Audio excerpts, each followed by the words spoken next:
This conference will now be recorded.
A moment of silence.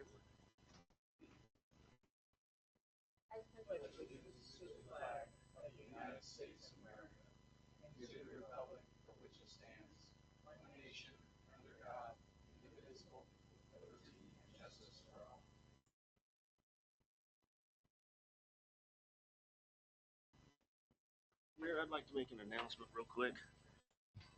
With a hard and a heavy heart, I'm resigning due to health reasons and personal reasons. So I enjoyed serving, but just can't do it anymore. So, thanks. Oh, great. As of today? Right now. Well, thank you for your Good luck, service. Mark. Thanks for your service. Hope your health improves. Okay. That's a surprise. Well, I will take a second before roll call to just thank Mark Bishop for his service to our community. It is a thankless job up here, and it's a lot of time and commitment dedicated to our residents. And so we'll just take a moment to thank him for his service to our city on both the Planning Commission and the City Council.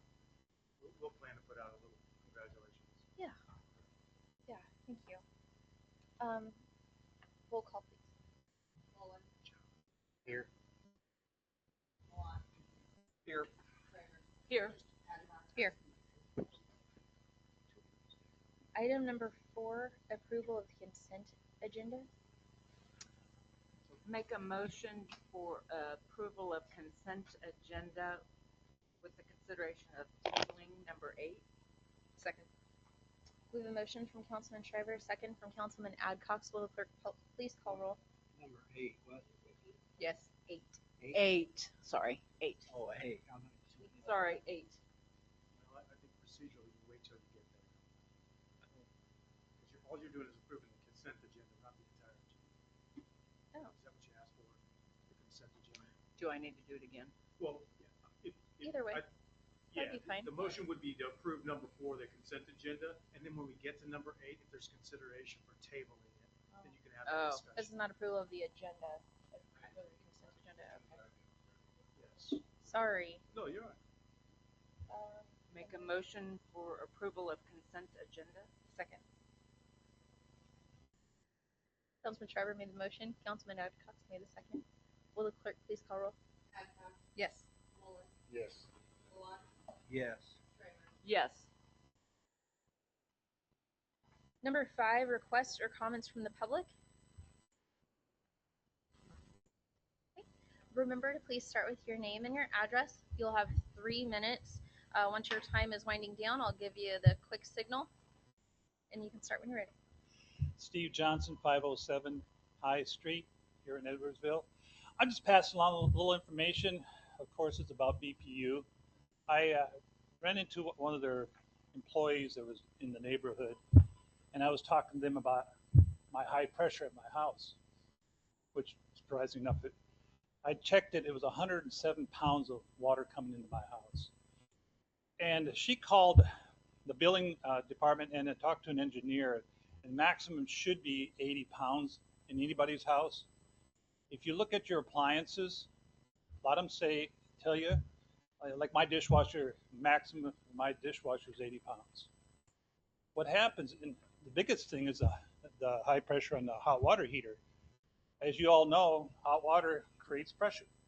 Well, that coming out of your hot water, you're going to have more than, for me, it was more than 107 pounds. I did go ahead. I found out they weren't going to do anything about it, so I bought a regulator and regulated it down. They are going to talk about maybe putting a flyer in the billing to let people know that they should be running 80 pounds or less. And it'll be up to consumers' responsibility to do that. This first time I ever ran across is I've owned a lot of houses in a lot of states. But I've never seen something this high before. And John's, I checked his, it was 95 pounds. So they told us that, or told me that it is very common. Edwardsville does have a lot of high pressure. So friends, family, anybody around, I just talk to them about it because dishwashers, refrigerators, any water appliance will fail over time, especially the toilets. So just wanted to pass that along. That's all. Thank you.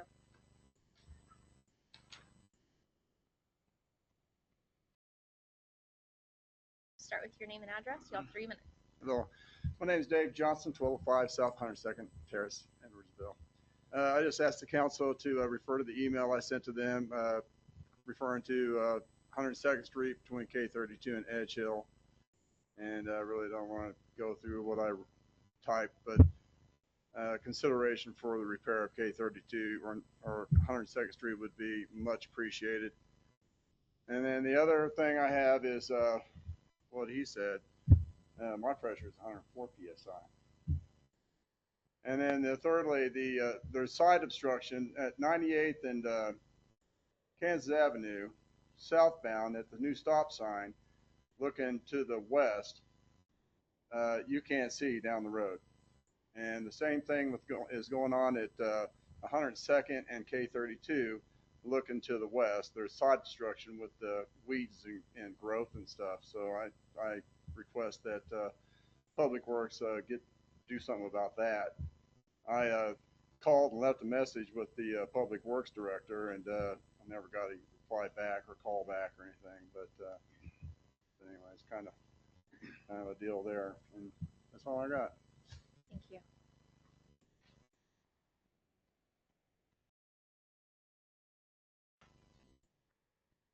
No other I'm sorry.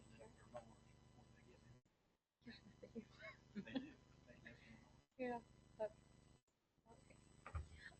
Okay, no other comments this evening. About cable. Oh, I can say that? Yeah. That right, Dave, Mr. Johnson, that 102nd Street is KDOT is responsible for that. Oh. And I have complained about that in the past, that they come down to about 98 or around Mark's motorcycles. They lift their blades up, and then they put their blades back down when they get past Jackson Service, the BP station. That's something I've complained about for quite a while, and I kind of request the city manager to maybe look into that with KDOT, see if they can't do a little better job in Edwardsville of mowing those right-of-ways. I agree with you on the sight lines. So. Gotta keep it safe. The only comment I'll make is we've already been to the 98th Street and looked at that with Brian Hutchison, our Public Works Director. We did that last week, Wednesday or Thursday. And so he doesn't, he's just got to get on this project. Very good. Thank you. Moving on to item number 6, considering approving an amendment to the disposition and disbursement agreement between the city and CIMI 3 LLC for Project Plan 2A within the Woodend Road TIF redevelopment district. Mayor, thank you, but I think request Yeah, Mr. Nye. so I received this there's been a request from the developer to amend the development agreement for 2022 that within it had a disposition and disbursement agreement as to the developer and the city receiving certain TIF revenues to reimburse for certain expenses, infrastructure, I believe. And so I drafted that. I wasn't involved in the drafting of the development agreement in 2022, which is a pretty significant agreement. I drafted an amendment talked to the city manager about it, trying to find out if there's council on the other side that's working on actually making sure that this amendment would comply with not only the development agreement, but also because the construction is done, but also with the TIF statutes, which admittedly I was playing a little bit of catch up with. And so I drafted it based on the table that was proposed. But my understanding is that if there isn't counsel on the other side, a legal counsel on the other side that I would normally expect to, someone had knowledge at the time, kind of how it was structured, what the plan was, specifically the question of we're not extending it, but do we have legal authority to amend, how we disperse additional funds that came in through the TIF district. It's my understanding there wasn't counsel on the other side. I talked with the city manager, Mathias, about his ideas as far as finding counsel. I believe the previous counsel is no longer available. That was assisting. Yeah, our special counsel, we disengaged with that individual. And so we sent the agreement just to look over to another counsel with that same firm. No, so this would be our bond counsel. Our bond counsel, just for an extra set of eyes, given the complexity of it. She had some suggestions, or just some typographical, just amendment on phrasing, semantics, on what I drafted this in the agenda. I would prefer to have a little bit more due diligence time on this, just to make sure that I'm advising you that you can amend it at this point.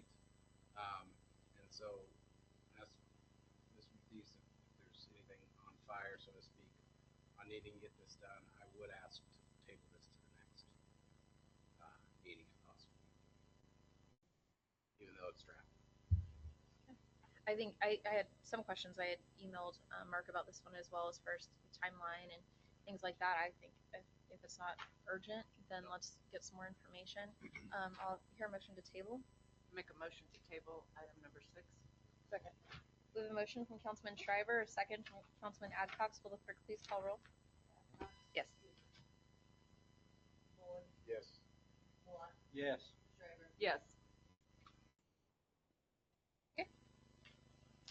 Item number 7, consider adoption of resolution 2025-09, a resolution authorizing the withdrawal of the city of Edwardsville from the 2003 interlocal library agreement.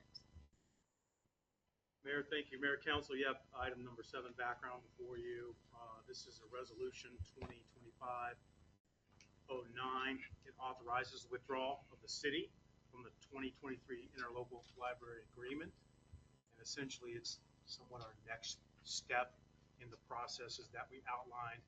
We started with our charter ordinance, then our ordinary ordinance, and this will be a resolution that this group approves that we are going to withdraw from that interlocal agreement, and therefore essentially severing those ties as they are today in that agreement, which just says we're a part of the PET district, and that PET district was then formed to be the taxing authority because we didn't have a library. So thus we've established one, legislative process, and now this is that next part. And you'll have the next agenda item I know you'll take under consideration. That would just be our effort in saying, hey, we'd like to come back in a different interlocal agreement with some different provisions. But this takes their taxing authority away, and then it puts it in our hands because as of at the end of this year, we will be in, have a department established, but we may want to consider them to be the taxing authority just for that year to provide, but that's in the next item. But this essentially is the first step to get us to the next item, to propose an interlocal agreement, and we'll have some discussion possibly about tabling that to reconsider some of the provisions. Has there been that meeting with the pet board yet on that $1.2 million that we were talking about at the last meeting? Yes, sir. I did go to the meeting, and I think my commentary was, I used the word, it was very fractured, that just their approach, which I thought they missed cost versus value or worth. And I think it's worth that we're establishing a library to serve the citizens here and throughout Wyandotte County. But we've had that. We made the proposal, and then my task was to provide them with a detailed report of how we were going to use that $1.2 million. And the next meeting that they have is tomorrow, but we're not on that agenda. So that apparently is going to be in August. They'll take that up in consideration of that funding. So it sounds like, number one, we have a little bit of time, and number two, it's not going to happen right away. So part of our budget considerations, not to elaborate too far, but it is a part of, are we going to receive any funds from there? And then what happens if we don't, or if it's delayed? How do we go forward with our budget now? So there are some of those considerations. Correct. I think we should table this until after that decision is made by the library board and the UG. You mean this particular resolution? Yes. And that's always the option. You can approve it, deny it, or table it, Well, certainly. you're playing cards, and I think you've got the low hand until you get the high hand. The way I feel about it. This is simply our notice to separate. If you just really think about it that way, we're just saying, hey, we're just beating our September timeline, right? And then the next piece of it is, then we can come with our interlocal agreement and say, hey, this is a new one. It's amended. We want to be this advisory board, and we want to do these other things. So with sequence, this is the right thing to do. Can you table it? You certainly could. I'm sorry. Go ahead. I was just gonna make the motion to approve resolution 2509, authorizing the withdrawal of the city of Edwardsville from the 2003 interlocal library agreement. I second. Did you have any more questions, or did you get questions? We have a motion from Councilman Adcox, a second from Councilman Mullen. Will the clerk please call roll? Yes. No. Yes. 3-2 effect. 3-1. And so, item number 8, this is the next step, and this is, this might be a little bit of what Councilman Malott was referring to on the interlocal agreement, and that's kind of the next steps in this. I would like a little bit more time to just tweak it a little bit in before bringing it to vote. I think we have some time on that. The goal is to stay engaged with the Wyandotte County Library Board, but as a provider instead of a user. And so this would just kind of line that up accordingly, and then the timeline accordingly. So if staff doesn't have any objection, I'd like to hear a motion to table item number 8. Can I ask a question? What was the timeline for them getting back with us? August? Or did we give them a timeline? I don't know is in the commentary that they really had a timeline. We did have an idea that maybe tomorrow they would entertain it, but we weren't certain. So that hasn't been set on their agenda. They're only talking about their revenue neutral decision tomorrow. So then their next, I'm presuming their next meeting is in August, and then hopefully we're on that agenda. I've sent the material to them, the detailed material, in hopes that we would be on this particular agenda, but this is for the revenue neutral decision. Would it be professional for the city to ask them that could be put on the August agenda? Absolutely.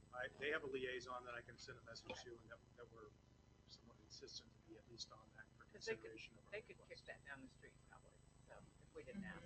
I think so. I think they can anyway, but Right. But if you could ask, that would, absolutely. thank you. And I do think that, Mayor, if you don't mind, I think a good point when you've got the material, you reviewed it, some insight is, do we want to have some voting authority in for 2026? Should they be a taxing authority? And it's possible that you may want that. So this gives you time to think about those kinds of things. And so we can, should I have it back in 2 weeks? And would that be? I think that'd be great. Yeah. Good. So we have a motion to table. Let's make a motion to table item number 8. Second. We have a motion from Councilman Shriver, a second from Councilman Adcox. Will the clerk please call roll? Yes. Yes. Yes. Yes. Okay, moving right along. Governing body roundtable discussion. I asked for this, and I said you don't need any background because I just want to talk with the governing body. Have my notes on it. And so before we get into budget, we've been in budget season for a while, but full on budget decisions, I thought it would be important to have a couple of just to hear from the governing body as far as how we want this process to look. We've been talking about it for quite some time. But one is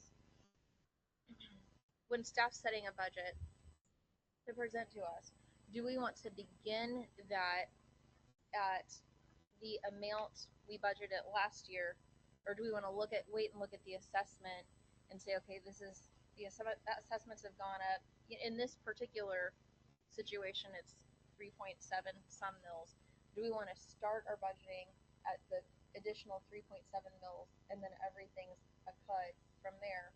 Or would we prefer to start at the amount we brought in the year before and then ask staff, if you're asking to increase taxes on our residents, to let us know what that's for, to justify it. For example, if the police department needs $30,000 more, then okay, we're going to start from the income last year, and then you show me what that's for. If the public works needs some more, okay, show us what that's for, and that way we know if we're raising taxes, we can explain to our residents what it's for. And so I just wanted some feedback from you guys as far as, because what we've done years past is we start after the assessments and we start here with that full assessment increase, and then we chip away, and then everything feels like a cut.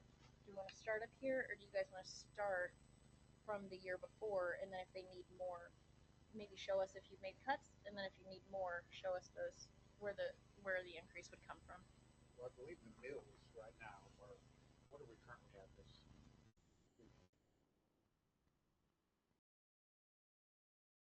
Citywide, yeah. Food, okay, today, and for next year, I believe you said it would drop to 36, revenue neutral, correct? Or 37? 36 is like it's two, not two. I mean, I would like to see a breakdown of salaries and everything, so that way we can justify to our citizens what we're spending money on. You know, if police need a car or fire needs something. That way we can break it down and adjust them. Does that make sense? Because right now, if we stayed revenue neutral, our mills would run, but we'd still keep the same amount of money. Correct? That's correct. That's the intent. We would keep the same amount of tax. Correct. And so, and then adjust it according to what we need, right? That's what I would like to see. And then find a breakdown of what they need. Okay. Yeah, I think that makes sense. Yeah. So are you guys, just so I'm not making any assumption, would you be fine if staff came in starting at the same? I think mill levy gets confusing. I know it's confusing to our residents when we're talking about mills and all this stuff. But if we started the number, show us the number that we brought in last year, the amount of money we brought in last year, and then if you're asking for more, just show what that's for. Yes, I agree. I agree, yes. Yeah.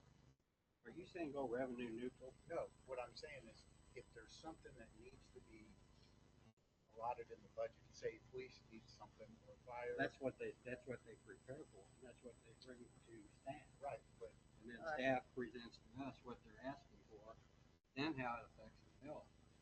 I understand that. That's what I would like to see. Yeah. But I don't think I think you should start level with what we are at right now, which is the 42 point. We've lowered for so many years. I think there's got to be a comeuppance at some time to where we quit, putting the burden on our staff and our employees. We need to make sure that the available funds are there for them. What about the burden on our citizens? Yeah. Well, the burden on the citizens is going to happen no matter what. But in the past, it's always been like $12 a year or $30 a year on this mill levy. I mean, that's what I have a hard time understanding. So I mean, yeah, I don't want to see a revenue neutral. I think I don't want to see a mill increase, but I think why couldn't you just keep it level? We're going to have new things coming online. Anyway, I think they're saying that they've got a couple of pretty good bites on this house on Highway 5. If there was another industrial company come in down in the wood end area, that would be another revenue we might not be able to get some of that revenue. I think we've got to be pretty careful with the expectations of revenues. Well, going to 36 this year. What's a mill? 100,000? Close to 125. Okay, so if we go down to 36, or if we stay at 42, then we're going to be 36 with that. It's about $430,000 that would be increasing from last year, and so we'd be expecting not much more. And I think where the confusion lies is in mills. And so when we say, well, leave the mill levy steady, if you're house all of a sudden magically is worth $100,000 more, keeping the mill levy steady is going to jack up your taxes. Now, does that mean the government should spend more? No, not necessarily. I think it gets really gray and confusing when we're talking about mills instead of dollars. And this isn't the vote on revenue neutral. This is just discussion and how we want staff to approach the budget with us from year after year, and if we want to start. So last meeting, it was, well, if we don't take this amount, it'd be like cutting the entire public works department. So that means we started at assuming we're taking the full assessment, and now all of a sudden it's like, well, that's like we're cutting. Well, actually, if we do this full assessment, we're taxing our people an extra $429,000. And so I think it would be less confusing, and it would be more beneficial for us as the governing body to be able to explain to our residents when they're saying, why are our taxes going up every year?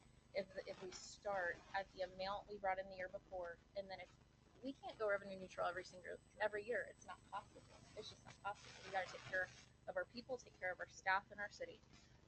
But if we can start at this amount, and then staff can explain to us, well, we need it. We need this much more in the police budget for this. We need this much more in the fire budget for this.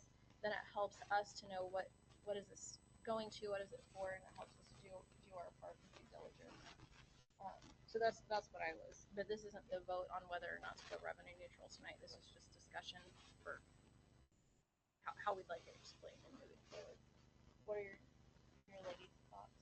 I do agree. I think it would be easier to understand. I truly do. Say last year, police department budget 1 million, fire department 1 million. This year, this is what we started with last year. We need one more employee. This is what we're going to ask for this year. It just would help. Does that make sense? And to have all the information. Would that be doable for the administration to prepare that for us? Well, I think part of the revenue neutral statute is there to prepare us a revenue neutral budget anyway, to be ready for that. Right. And so we're not asking anything about the statute. It's just more of how it's presented. Correct. With numbers instead of mills, the amount instead of mills, and start at the same place we started the year before. And then if we need more, let's justify it.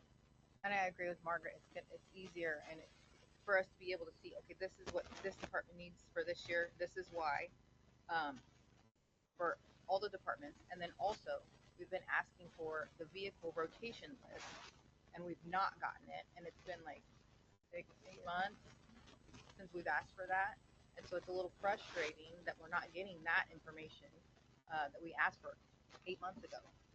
So actually makes me kind of laugh. So I think staff are there questions on that? Are we good moving forward? I think that'll help us when, and even me, like in a situation like at the UG meeting last week, and they're saying, well, Edwardsville didn't go revenue neutral. You're here, Mayor Cahar's here, and well, you didn't go revenue neutral last year. I'm trying to explain it, as well as we have different responsibilities, and I explained, like Garrett did earlier, that we don't take the maximum every single year, but it would help us and the residents, I think, if we're talking in dollars instead of mills, and then starting here and then working up instead of starting up and chipping away. And I think it's a better message to our staff too, so they don't feel like we're cutting when actually we've been increasing. It feels like we're cutting from their budget if we're starting here and whittling down, instead of really when we're increasing and investing more if there is an increase. So the other thing, not to prolong us too long, but I think we're moving along pretty well, is one thing I brought to council's attention before was we have a brand new revenue stream in our earned interest income, and I would like council to consider, and we don't need to vote, but I just wanted you guys to give me some feedback on this, in keeping that revenue stream separate from the actual budget. And this is the reason why. If we keep it separate from the budget, then at the end of the year we can look at, hey, do we want to apply it toward debt? Do we want to apply it toward the 420 vehicle fund? Do we have other departments coming up that we might want to get started and kicked off with? But that leaves that to where we can apply that funds toward special projects. If staff comes to us and they say, hey, the police department's needing body cams, that was one recently, we could say, hey, here's some money set aside. When I brought it up before, staff had mentioned, well, you guys allocate all the money, so what's the difference? It'd be better just to have it in the general fund. In the nuts and bolts of it, that's right. We do allocate all of that money. However, when other revenues come into our city, like the Hollywood Casino Fund, once it gets absorbed into our budget, we're now relying on those for expenses. So for additional staffing or raises or equipment or things like that, once it's absorbed into the budget, then our city relies on that. So then if we want to do something like apply extra toward debt or bulk up a fund or do something special, then it's okay, where are you going to take that from? Now it's a sacrifice from a different department. Whereas if we kept that money separate, then we could choose at the end of the year where that goes. Once it's absorbed into the budget, it's done. Just like if we would say this year, hey, we want to use the Hollywood Casino funds to pay down debt or to bulk up the 420 fund or whatever it is by AstroTurf. I mean, whatever it is, they would say, oh, you're going to have to increase mills to make up the difference because our departments are counting on that money. This is the only time for us to have that we have a brand new revenue stream. Like once it's absorbed, it's too late. And so I was hoping before we got into budget decisions tonight for council to give feedback on if we'd like to keep the earned interest income separate from the budget, and then we would allocate it annually. If we get that consensus, then we can direct our city attorney to write up a resolution or something, for later that we would actually vote on. But I wanted to hear from you guys in case I was misunderstanding conversation. No, I think that's a good idea, and so that we would be able to allocate it every year, so where it's gonna go and what, yes, absolutely. This is a question for the attorney. Does the city have to earmark that somewhere, or are we strapped as to what we can do with that, Well, since this is new? so I think what you're talking about is creating a restricted fund within the budget.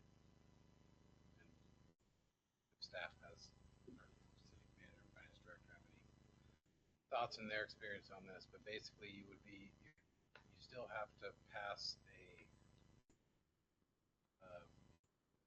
mill levy, or I'm sorry, not mill levy, pass a budget in September that would authorize spending for everything, including any restricted funds.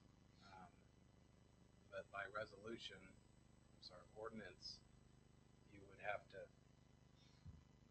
I'd have to make sure that there's no restrictions on creating basically by law. You would pass a law and ordinance that would say that that this is funded by interest income, and that it requires a resolution of the city council to expend from that special fund. I know that there are statutory mechanisms for funding various things, whether it's equipment reserve or capital improvements or other things like that, but I think that you can use just talking off the cuff, I think that you can use your own role to dedicate within your own accounting that we're going to fund it this way and we're going to not touch it for normal departmental needs. That's my initial thought. I don't know if there are any other thoughts. Did that answer your question? Interesting, yes, kind of, yeah, it did. It's overcomplicated. It's all new, yes. No, it's much easier than that. Oh. So for example, we generate $300,000 in general fund interest income, for example. And so say at the end of the year, 2024, there's an audit and they say you have $1.4 million in surplus cash on hand, which is almost double than it was the previous year. And so after you get that, but during the budget season, you can say, we want the equivalent amount of this funding source, which it's general fund revenue, right? It's just, we have to understand how the budget works. So this revenue has come in and it's credited, if you will, as revenue to the general fund. And then you could say by policy, just simply through your budget adoption, that the equivalent of that interest earned is then transferred to be dedicated to special parks or this particular capital improvement or say the debt, that sort of thing as part of an offset cost, right? So essentially, there's a bucket of revenue in the general fund and there's a bucket of expenditures in the general fund, right? And so we would just say, okay, you're going to expend this money because you brought it in and you want to designate that specifically for this project. Revenue comes in, you policy it that when you budget adopt, you say this 300,000 goes to X, and therefore internally we just account for that and say now we have $300,000 more of interest income. That's now a special parks project, and therefore we go and invest that. We spend the money that way. You do it through, and that could be, you could say equivalent of that money because it's variable. Okay, it could be 300,000 this year. It could be 200,000. It depends on how much money we can't invest, right? Absolutely. Right. Yeah. So I think that might be just the 50,000 foot view. You don't have to do these special allocations. You would just simply adopt as a policy body, say, because that's your authority, right? That's what your function is. As part of the budget setting policy is that you want this equivalent amount to be transferred this particular year to say X, but next year it could be Y, or none. We could say, you move that outside this general fund and you've got a problem. That could be, that's our job to assess that and advise. Now, I'll yield to Mr. Gerber if he has some different thoughts on that. Governing body, I would echo a lot of what the city manager said. I want to be open to new ideas. I've never seen it done in this particular way before over 25 years, but that doesn't mean it couldn't be. I would agree with the city manager that the way I've typically seen it done is you get to the end of a budget year, and if there's an appropriate amount of funds left over, then we advise the governing body, and then those get allocated to Project X or whatever. Some of the funds, some of the interest that gets generated, for example, is part of our bond funds, and that really needs to go be segregated in the debt service fund. And so when we say 300,000, that's interest citywide, but some of that really should be in the debt fund. So it's not really 300,000; it's more like half of that. Sure. Yeah, I understand that. I think it's really great to hear that this is well within our capacity, and I think the goal would be so that it's not just automatically incorporated into the budget. That if we have, I think it would be a resolution. I don't know if it's ordinance, resolution, whatever it is. That policy set forward, so it's going to be allocated each year, and not wait to the end of the year to decide if that's what it's like. We set it now and say keep it separate.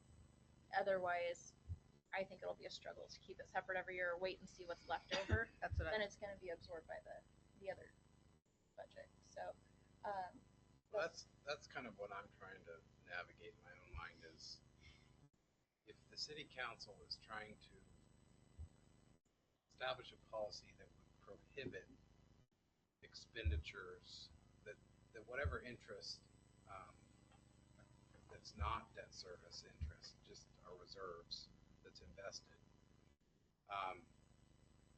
that there will be that amount at the end of the year rather than looking at it at the end to see if, well, all these bills came in and we were just trying to pay as we went and we had to spend 75,000 of that 150,000. Is there a way to get ahead of it and basically tie our own hands to say, no, we're going to segregate this at the front end, and because I mean, there's all kinds of special funds, at least in other layers of government, that can be created and funded by special revenue streams. It's just that it's whether you do it on the back end or you do it on the front. I think what the council is saying is you want to do it on the front end, and correct me if I'm wrong, the staff is saying that already occurs, but we take a snapshot at the end of the year, and that's not necessarily going to be the same amount as the revenues of the interest. Am I wrong in that? That's correct. the final thing I would add, and I know this is your discussion, but just for some clarity, is when we came to you with our interest proposal a year ago, the intent was to shore up the general fund because the general fund is not healthy. And so the more we remove those funds from the general fund, the less healthy it remains. So I hope we would keep that in mind, that I'm not trying to hoard funds, but we have to get the general fund healthy. Sure. Has to continue to be our priority. Yeah, and I think that makes sense, and that's something we could absolutely look at as a governing body and say, we want to leave this in such and such so it still benefits the general fund. But that keeps it from being absorbed in the department budgets, in the general fund budget. And then we can allocate accordingly. If we need to say we need to plot this into, keep this in general fund and not do an expenditure, then we can come to that. But saying, and we don't need to get into the legal minutia of it tonight because we're not voting on it tonight. We need to have something legal to look at in the future. But I just thought it was an appropriate time to discuss, to give direction if we want the attorney to write something up and say, just like our staff said, do we want to wait to the end and see what's left over, or do we want to upfront say whatever the earned interest, the new earned interest, not what we've been using before for debt, but the new revenue stream, be set aside and allocated, and then years in the future or next year or whatever, we can say put it all in the general fund. We don't want to do it anymore. We have the ability to do that, but now is the only time for us to keep it separate. If we'd like to try this out, see how it rolls. So I just need to hear your guys' thoughts on if you want to try to keep that separate for. I do. I'd like to see what we can do. And I'm not saying like, oh, let's take it and go put all of it in parks and our general fund be unhealthy. Like that's not what I'm saying. I just don't. I guess I'm confused. Would it still be in the general fund? It sounds like it needs to be in the general fund because correct me if I'm wrong, if the general fund is unhealthy, that affects our bond rating, and that's why we need to get that more healthy. It's better. It's a general fund of like 17% or whatever right now. The fund balance, you mean the cash? And it took us a while to get it there. And now if we do this, we're going to be knocking that back down again, but we're going to have another fund over here that's going to make a bookkeeping nightmare for you guys in the office. Any dollars coming in that remain at the end of the year support the fund balance, right? So you remember that we had 875,000, now it's 1.4, 1.5 million, somewhere in that range. And the reason you do that is you control spending, revenue streams to helping that up. Our policy on that is 15%. Mr. Gerber and I agree 30% makes us in the best position, right? That 15% is a pretty low number for us. And I think procedurally, we're getting wrapped up that we have to have some legal documents and do all these things. I just think that's overcomplicated because if you don't have cash at the end of the year, you may not want to transfer or do anything. You may say, hey, we have to put it back. This way you're saying at the budget season, we would like $150,000 to go to this project, or projects at the end of the year we'll decide where to spend that surplus $150,000 that came from, say, for example, that specific fund. And you can do that. You're going to do that when this will be a part of the full budget process as a policy that you make, and then our state forms will have those transfers in them. What I don't want it to do, though, is be that staff's bringing us a budget that includes the interest income in the general budget, and then all of a sudden it's cutting if we decide to put it separate. It can be in the general fund or whatever, but not included. I don't care if it's in the general fund or not, really. If we want to put it in the general fund for 1 year, we can do that. But this means we're not including it in the budget. Now we're going to budget it, but we're not including it in like the department paying for each department's salary budget. This would be separate, that the governing body could allocate separately. Like special sales tax is a separate budget. Statutorily. I'm not talking about statutory. I'm just talking about just that's why they do common sense. So because you want to make the right decision, right? So clarification is that this money coming in has to be accounted for. This is our general fund. It's not general obligation revenue, these other streams. So all this money comes in, right? It's cash basis. And And then again, so we account for all of that, and then here's our expenditures. So really, you're talking about, you can set aside all of that interest. You can say that anything that we attribute, which is accounted for, right? We account it internally, the bank accounts for it, and our auditor accounts for it. Okay, that's 150,000. And you just say, hey, no matter what the budget is, this 150 is thereby designated to do this. Or by December, the council will make a decision on what to do with that particular. That's exactly what we're talking about. But in the end, you will have to have some sort of expense category and an income category. Absolutely. Right. While it still sits in the general fund. Yeah, Yes. that's Gotcha. because, That helps the general fund Right. anyway. yeah, there's, so the talk of outside the general fund, so that's really not clear there. So it comes in, and then we have an expense. That's as simple as the general fund gets, right? There's expense and there's an income. And so this would be attributed to either one. You just decide where to spend it, if at all. Yes, Right, yes. so it's still in the general fund, where it's just not included in the budget that's presented by staff, because we will budget that separately. If you said right in the first budget, your policy is eliminate $150,000 from the expense categories at all, okay? Then we just wouldn't account for 150,000 in our say our budgeting, but we'll have to put it somewhere. Say, okay, it can be in special parks maybe, if we can lawfully put it in there. Sure, we can make transfers, right? Right. So you can do that, right? But you have to say it comes in and it goes out. Absolutely. But then we could say we want 50,000 to go into the 420 fund or You something certainly like can. that. And that's all, I think it got more complicated than Yes. probably it needed to.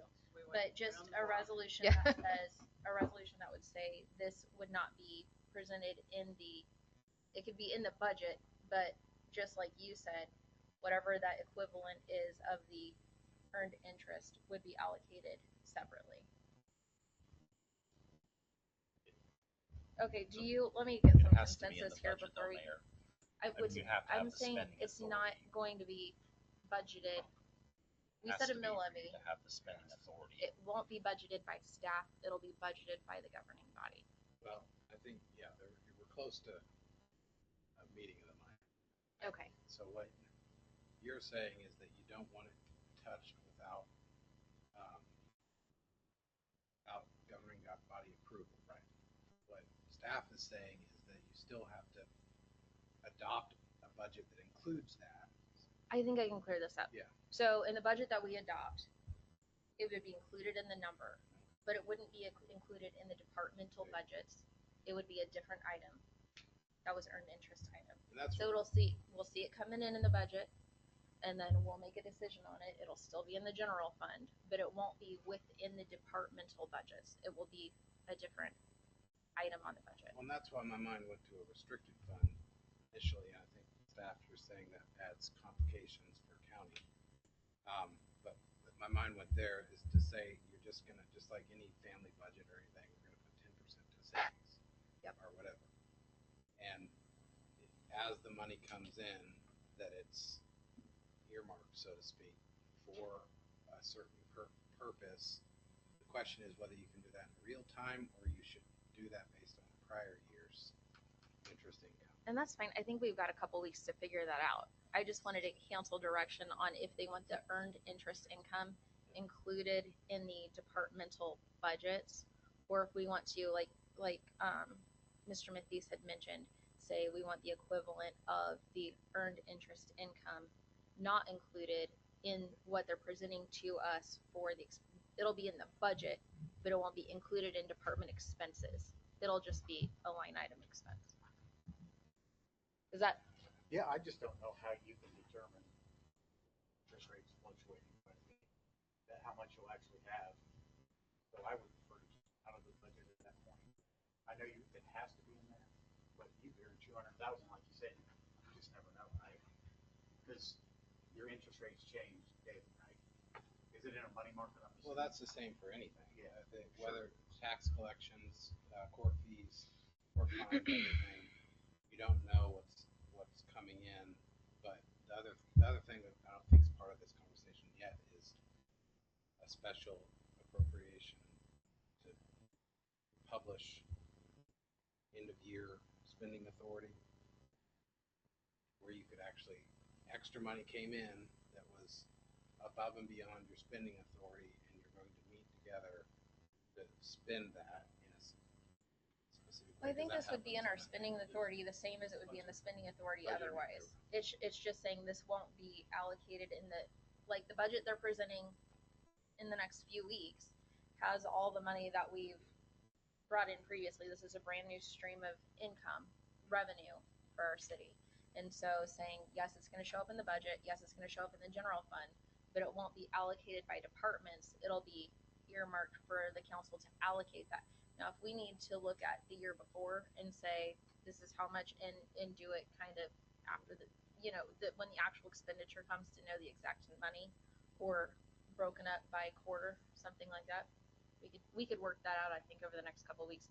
I just wanted to hear from council whether you want the earned interest revenue absorbed into the regular budget, or if we want it, and by regular budget, please understand, I mean the bills like we're paying them now, or do we want the earned interest revenue separate for the governing body to allocate within the budget? So could you keep the earned interest separate for budgeting purpose? That would kind of help me understand what mill rate we want to vote in. Does that make sense? Yeah, we could report what it has been. That helps because I guess that does equivalent, I hate to use the word once again, but the mill rate, if you will. What's it compared to 124, if it's 150 or it's 300, whatever that number might be. That would be at least one way you could reference, hey, if we somehow take this out. I can't envision, because procedurally it doesn't make sense. We know the procedures on how the money comes in, how it goes, and I get, we're not trying to convolute or insert. We understand what the policy, the desires are. I think we can make this easier than it is, truly. If you say that you want this much money to go, we have funds. We have several funds. In fact, you heard our presenter, Mr. Peru, say they have a lot of these funds, which is somewhat not normal, but we have a lot of these funds. Now, some of them you can't put any money into, but we have other funds such as special parks. We have, you can probably reimburse yourself to these other things. Yeah, you can do that. So you say, okay, we want this 150. Let's just use that number. We budget and say, you're going to see that line item in the administrative budget right down here. It says transfer to this particular fund. It'll have a fund number that you say to transfer it to. That's as simple as this can get. And then we say, okay, it went to the 420 fund. That's what we call it, 420 fund, because that was original. But that is the municipal equipment reserve fund. So you say that's where we want this to go, so we can pay for future equipment. Let's put that. But that's as simple as a expense, revenue, expense. We say, okay, budget. We're going to budget, project it, 250,000. Hopefully we get there. But no matter what, you're going to say at least 90% of that has to go to this particular account. Okay? You make that policy. It's as simple as you vote it. And then we say, in this budget, we have to have an accounting for it. So we put it in the admin budget because it's a general fund expense. That then transfers this money, and we do that all the time. We transfer the sewer fund, transfer the general fund. We do these things as accounting. We transfer it to this expense line item. You can see that. You say, okay, you transferred it, but don't spend it yet. We decided we need to freeze you. We may have given you advice that, hey, we probably shouldn't spend that. Wait another year, or whatever. Or, hey, by the way, something major happened. The difference between the IRS budget, right, was 20,000 something that we paid, but the original was 130,000 unbudgeted. There's a big difference, 100,000 bucks, right? These things happen all year long. So that would give you an opportunity to say, well, you know what? Hey, we're reporting on the budget, third quarter. This doesn't look good. Maybe we shouldn't transfer. And then you make that decision again. Does that make sense? Right. That's what I'm talking about, is setting that policy where it's just not absorbed in the bills that we're paying now. That's all. And so making that policy where it's not absorbed in what we're doing right now, it's separate to be allocated. And it might be we put it in the budget to discuss separately as we discuss every department separate. And it could be that we don't expend that until closer to the end of the year when we know if there's a pump going out or something crazy that we need to spend it on. But I'm just talking about setting policy for moving forward in this. And if you guys wanted to potentially keep the revenue, I'm saying it's separate. I know it's not like the legalese of it, but keep it separate from the current budget as it is now. However we can do that, yes. Yes, and then we can figure out the details, staff and our attorney, in the next couple of weeks to actually vote on it. I just wanted your feedback feedback on if you want to try to keep that earmarked. I think Yeah, we will, market. if we have some Yeah. consensus, that's fine. Yeah. We will put it so you can visualize it. We will Right. show you where this works, right? We'll put it here, and then you'll see it here in this budget presentation, and then it truly is, I say, simple as that. But we get what the policy is, and it's just a matter of maybe the semantics. So Okay. we can fix that, right? Everybody good? Any questions? I have a question. So it sounds like I'm not going to be drafting anything at this point. I think we'll probably work with staff to see if we need to put a policy in what and how that works out best. But we can work on the details over the next couple weeks to see if we need a policy in writing, something to move forward. But we can work on those details. At least we know the will of the governing body. Okay. Okay, now this is governing body discussion. Does anyone else have things that they want to just discuss with the governing body? It's kind of an impromptu work session sort of thing where we can have discussion because we can't with a quorum outside of this room. So does anyone have questions about the budget, how you see the budget, how you want it presented moving forward? Huh? Very detailed. Very detailed. Very detailed. We're good? Okay, I'll let us move on to Margaret, can I see the front of your paper?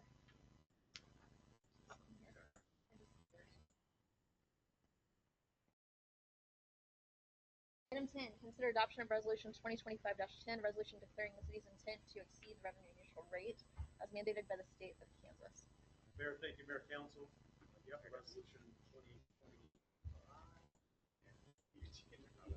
Sorry about that. It was great, good discussion. We need these policy decisions. Don't mind that whatsoever. This is kind of, this is what we statutorily have to do, and Mr. Gerber is going to lead this discussion.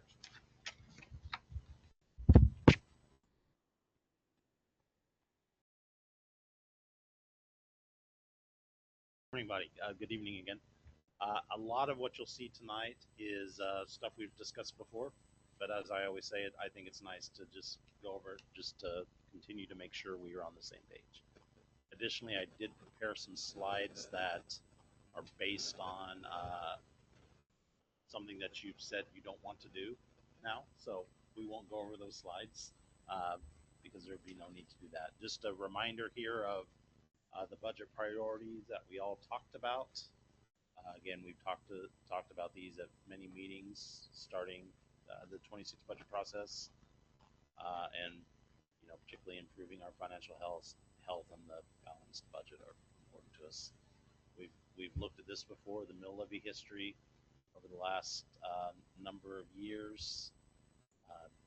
You can see that, like we talked about at our last meeting, last year the council wanted to go down a mill, which was what was adopted in the end when all the assessed valuations come in. As the mayor points out, it is kind of confusing, mill levies, and it doesn't always equate exactly to one mill because of the way the final valuations came. So it ended up going down 0.88. We've gone through this calculation a number of times here, but we'll just run through it again very quickly. To get to the property tax rate, which we call the mill levy, you take the market value of your home times 11.5%. At 11.5% is statutory. That's nothing we created. That's just what's in the statutes, that's constitutionally. And that gives the number that is your home's assessed value. Take that assessed value times the city's mill levy rate, and that's what you pay in city property taxes. Last year, we heard the average house in Edwardsville was about $325,000 times 11.5% gives you an assessed value of $37,375. Take that times our mill levy rate for our current mill levy rate, and that gets you to $1497.13 in city property taxes. The year previous was $1558. So you can see that the approximate 1 mil drop resulted in a savings of $60.87 for the average home in Edwardsville. Any questions about this? Well, Sorry. out of principle, I will say that it didn't save us money because the bill went up. So it doesn't, it just means we didn't take $60 as if we were to have taken the full increase. Correct? I'm sorry. So Didn't when you say 1 mil drop is a $60.80 savings for the house, that would have only been if we didn't decrease or if we increased by an additional mil, but their tax bill didn't go down by $60. It literally did. From the year before, it went down. That's correct. For the city portion of property taxes, because the mill rate was lowered by about a mil. But we exceeded revenue neutral by how many mils? I don't recall exactly. So how we many- exceeded revenue neutral by at least 2 mils. So it means their annual taxes didn't go down by the city; they went up.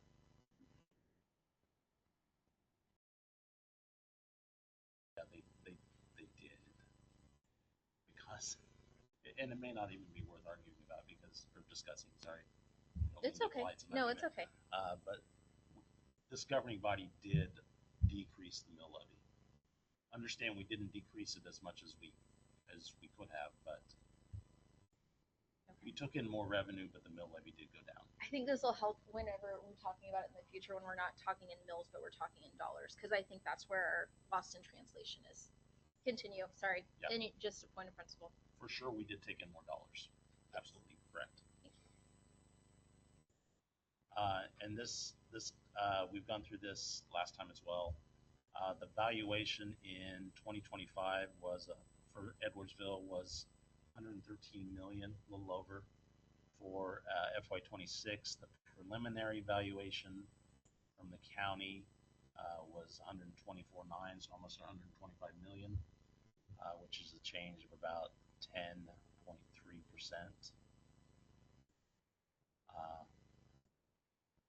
So that means, just for very easy math, a mill is about 124,947, whereas was stated earlier 125,000, then a half a mill. Again, just for some kind of easy math there. We're not going to do that slide because that was based on something you don't want to see again.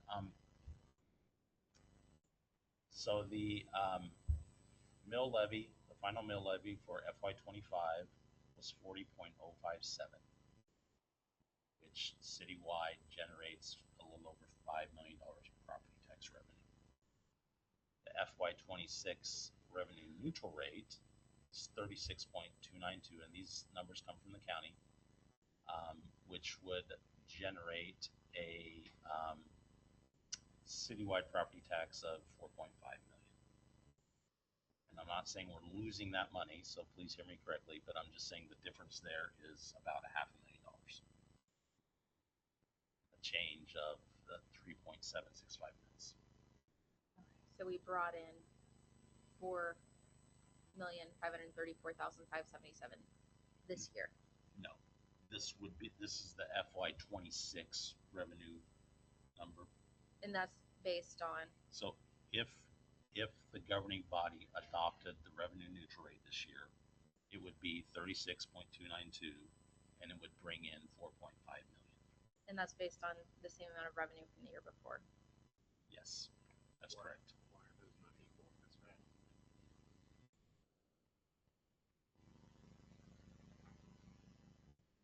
And see, now you have me. I mean, we can bring in more money because it's all anticipated. Because they're not equal because the mill is worth more. So you're lowering the mills, but you're still able to.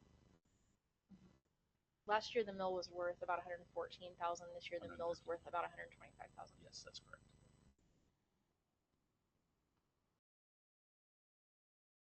And just as you look at this resolution in front of you, just some considerations. As we've emphasized before, the general fund is getting better, but it's still not what I would consider healthy. I mean, just to be honest about it, I think it is getting better. We had a surplus last year. That was the first time in 5 years. That was a really great step. We want to be able to continue that. As the professionals look at us, the bond rating folks, they chose to not increase our rating. So that says to us that we still have work to do. That's certainly how I would interpret that. It is challenging to continue to fund projects, whether streets, parks, police, fire, uh, when there are potential reductions. Um, we've talked internally. We believe that there's probably going to be the need for a future bond issue for roads. There's a lot of needs there, and we want to make sure that we're addressing those. Um, and so it kind of becomes a circle. If we don't have a healthy general fund, they're going to look at that and say, well, we're going to continue rating, that's higher interest rates, and it becomes kind of a vicious circle. But the other thing to certainly that the governing body wants to consider is that tax relief, even if it's minor, is important. I put can be, but it really should say is important, you know, and I think that's a priority of this body. And so these are all the kind of things that you have to factor in as you're making this decision. What we have recommended in the resolution is that we keep the mill levy the same. And what you're doing tonight is just setting the maximum amount that you can levy. You can always go down from there. But tonight you're just saying we're not going to exceed this particular amount by adopting the resolution. Whatever you adopt will be the number that you cannot exceed.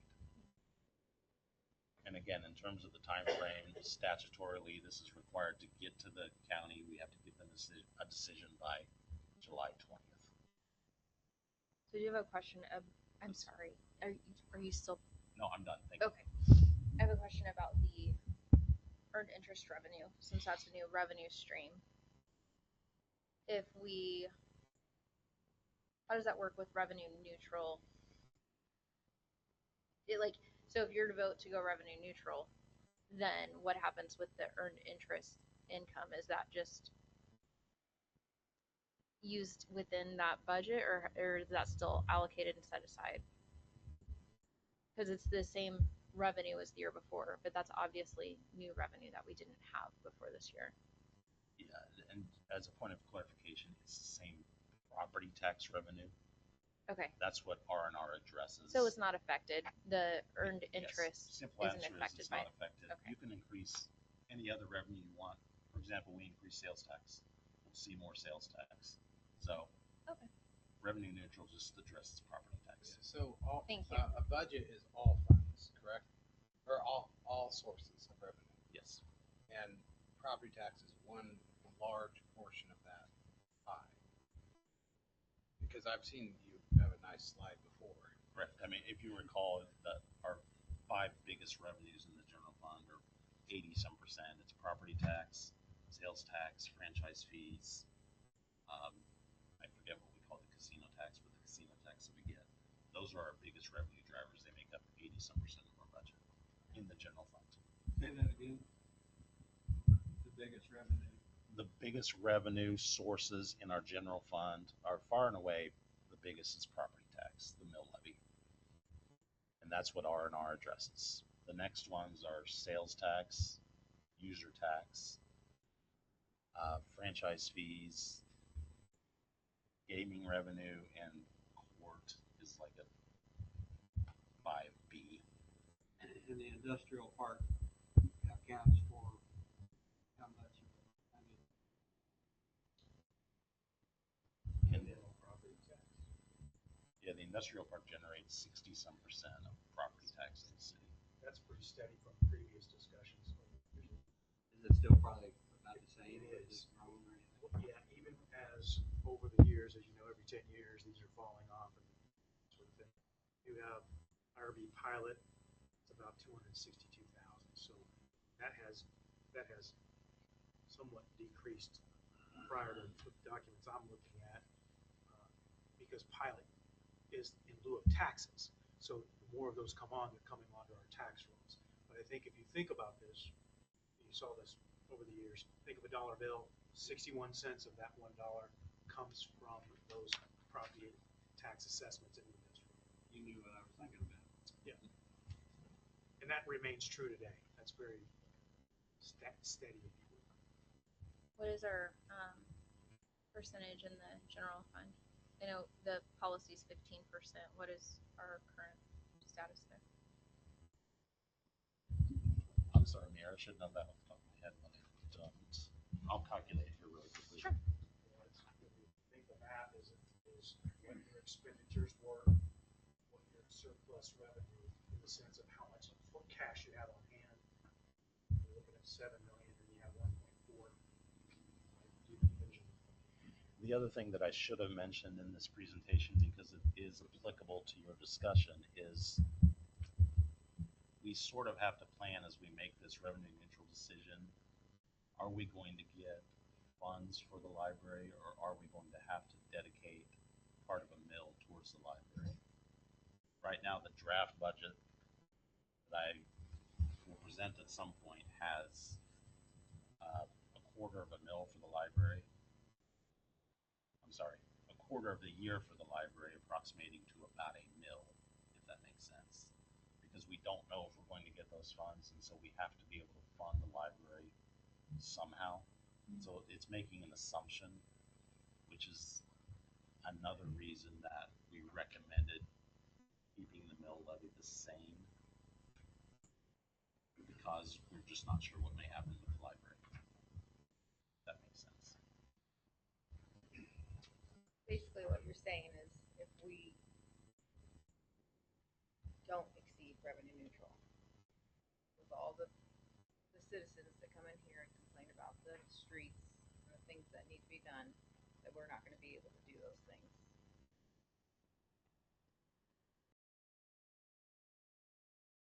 That means that we'd have the same funding as the year before. But there are increases like salary increase, things like that are. So I actually don't want to exceed revenue neutral. I don't.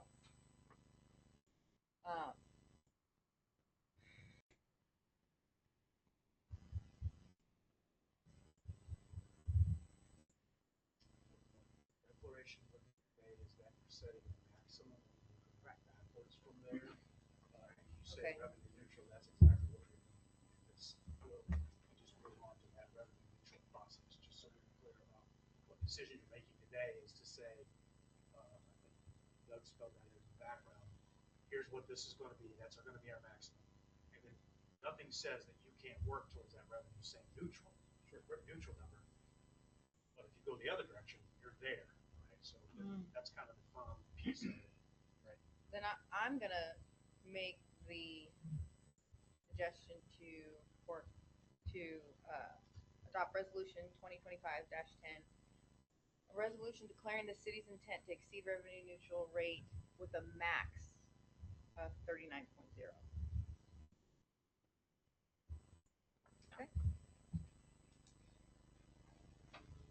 And so that would be similar to last year. We came in about 1 mil under. We're just starting with the goal. Starting from there, we can still decrease more toward Yes, revenue. and that's what I would want to do. But it's saying right off the bat, we're going to come down about 1 point. Let's see, it would be 1.765. What's the current rate at now? 40.057. 40.057, correct? Oh, I'm sorry. It was less than I thought. So it's just coming down by 1.057. I'll second that. We have a motion from Councilman Adcox, a second from Councilman Mullen. Will the clerk please call roll? Yes. Yes. No. Yes. Yes.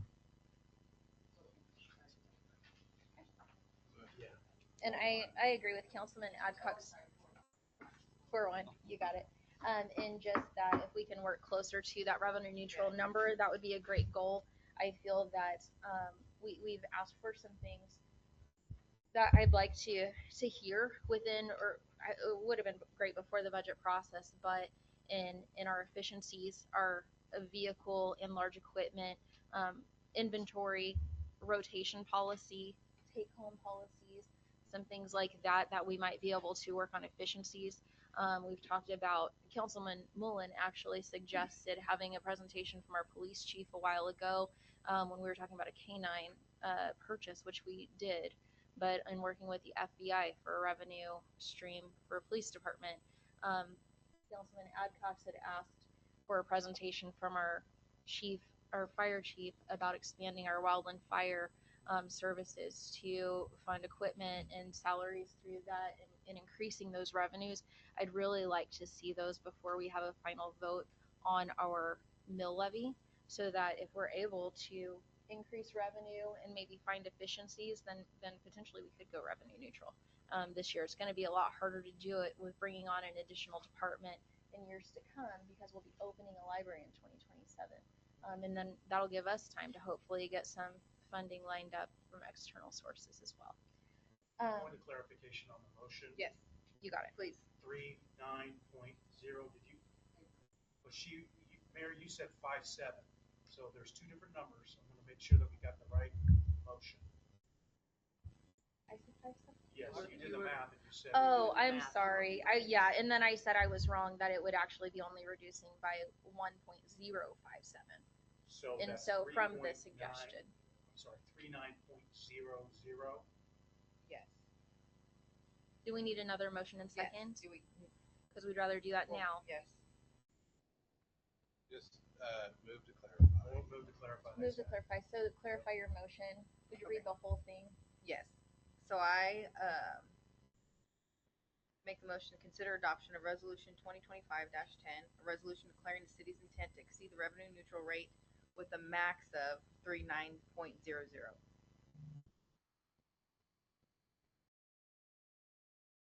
Good.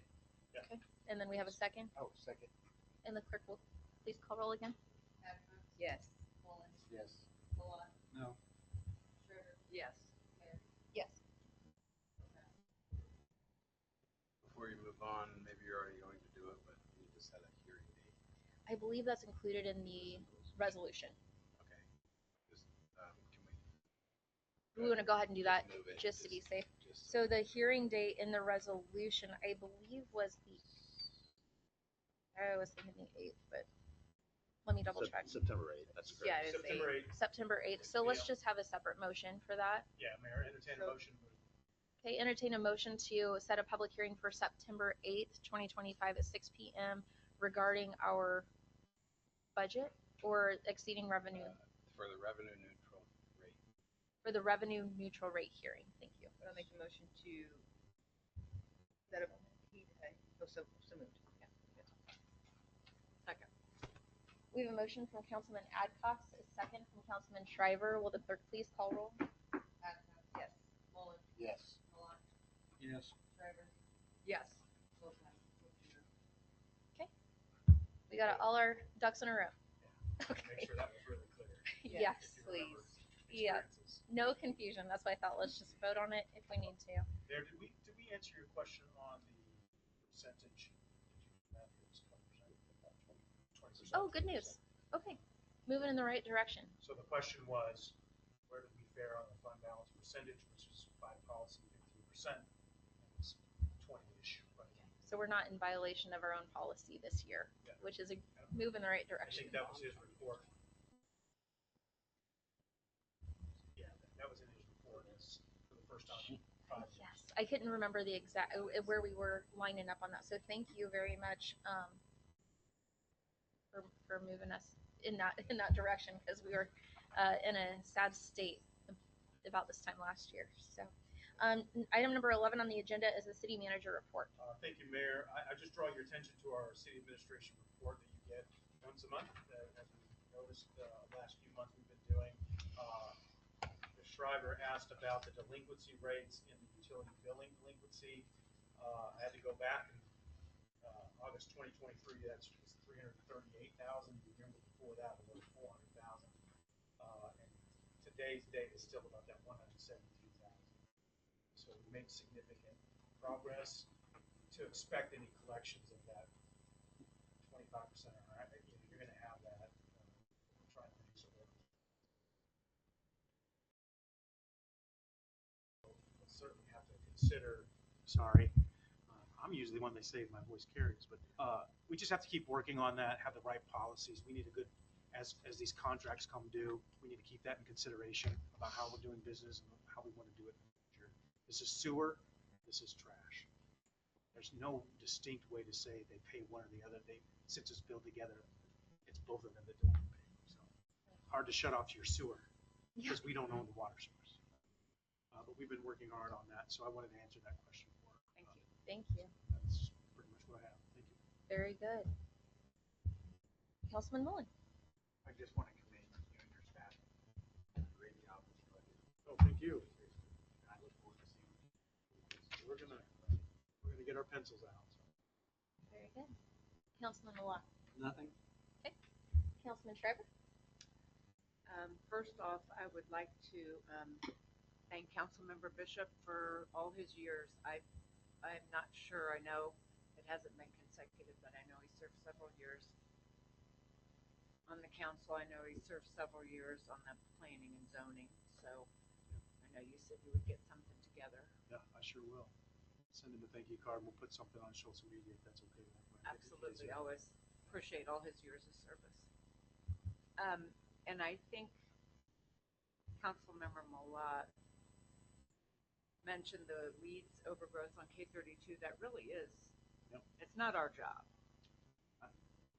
I can say there are certain areas where Brian and his crew have just done it because we have to. It'd be weeks and it's dangerous. So that has been a response the city had at least in one intersection. We know the KDOT people, and we'll send a message out there to get them to get there. Perfect. I'm excited for the citywide maintenance plan, the PACER rating. Yes. Correct. Yeah, thank you for bringing that up. I should have mentioned that in my report because that's the biggest thing. We did have a briefing on that.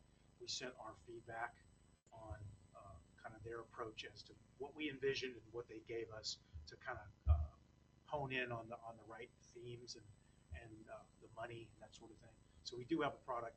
The staff and I haven't reviewed that yet. So we will be doing that in the next couple of days, and you should see something in the next couple of weeks about how we should approach this year's spending as well as in the future. I think it's a good product. It's very visual, which I really like about it. It's got layers of visual, really visible and kind of easy to kind of understand. Don't be surprised. You stand on those roads. You see them every day, right? We know the ones that are good, and you know most of them are bad. But now we'll have a system or a mechanism to show what is the category. Yeah, I think we're happy with at least the delivery that we got, and now it's about where do we find the money and how do we spend it. And I think Mr. Gerber alluded that there could be a plan where we do, if you have $400,000, but a road every time it touches $1 million, you get absolutely nowhere.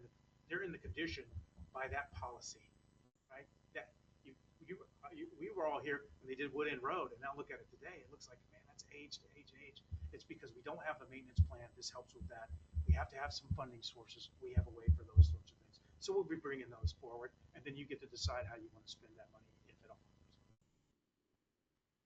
I spoke with Chantal today regarding the movie night last week, which was a success. Yes. Please extend the thanks to all that were involved. We had some hard workers, I can tell you A that. lot of hard workers, right. Who stepped up somewhat last minute. We appreciate that. Yes. Yes. In more places than one, so please extend the thanks to everybody that has stepped working in. very hard. Absolutely. Thank you. Everybody does, all the departments. I could sit up here and thank everybody every other week. Everybody worked extremely hard to present all this information to us. I understood we preemptive moving inside, which I think was a positive move. You got air conditioning, you have the space, control the lighting, those sorts of the time. We love having outside events, but what you get is very hot weather and nobody attends, or lightning and that sort of thing dangerous. So this really worked out. 40 plus is the report I heard, so that's a really good attendance for us folks. And lots of good snacks. Yes. Right. So a free event, like Chantal and I talked about, for parents to take their kids out and do something. A free event all day long, which it's nice that the city can do something like that. Good job, guys. Yeah, absolutely. Please extend that thanks to Brian. A lot of people, you as well. And thank you again for that report on the delinquencies. That a lot of hard work on you and whoever else here. I'm sure other people help, but that's a lot of work.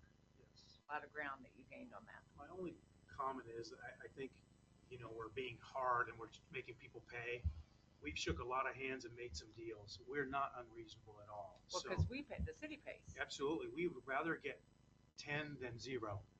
Right? So our Absolutely. philosophy is call us up, cuss us out like maybe one person did, but they called and apologized back and we worked something out. See, so we're not unreasonable. We're not being just tough people, but we're not in the business of just giving away money. We just can't do that. It's not feasible. So Well, it's not fair to, it's just all the other the neighbors neighbor that who are paying. pays. It's not fair for them. So Right. just as a policy, we're working with people, handshakes, and we make deals, and we get something. You know, and in some cases, people just need to start on that. Absolutely. That's all I have. Thank you. Thank you. Councilman Adcox. Okay, I will keep it brief, so we'll get out of here at a reasonable time. Thank you to staff for the movie night. 40 is a pretty big number for movie nights for us, and so what a success. That's fantastic. I'm strangely excited to renegotiate our trash contract coming up soon. I think it was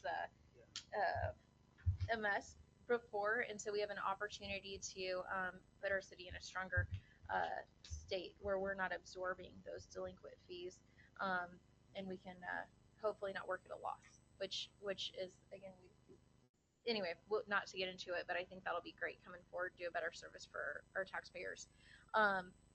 Thank you for the work on the budget. What we've come from last year to up to 20% is not by accident. And so I know the governing body appreciates that very much. Excited to see what we can do moving forward. I think that 39 is a good starting point to try to work toward that revenue neutral would be a great goal. But we need to hear about where we can be more efficient, where we can bring some new revenue into the city to have all the information to make that decision. And lastly, one thing that I always keep in mind when I'm making these budgets is our mobile pantry events. We had one last Saturday, and so I want to thank governing body members that are up here, as well as city just volunteers, city partners in making that happen. A lady came through the line. There's stories all the time. She just, Edwardsville resident laid off this week from her job. Another older fella, his daughter just moved in with her 4 kids who was in a bad car accident. And so when we're making these budget decisions, these are the people whose faces I'm thinking of that we get to encounter that are waiting in line for hours for a trunk load of groceries. And so anytime we're talking about taxes, those are the faces I'm thinking of, and as well as making sure that we're providing the first-rate services to our city and our residents. And so it's a lot to balance. So thank you guys for your work on that and departments and moving us forward. It's nice to be able to even discuss the option to go revenue neutral, where last year was going to put us in a bad situation. So on that, have a great evening, and we'll see you next time.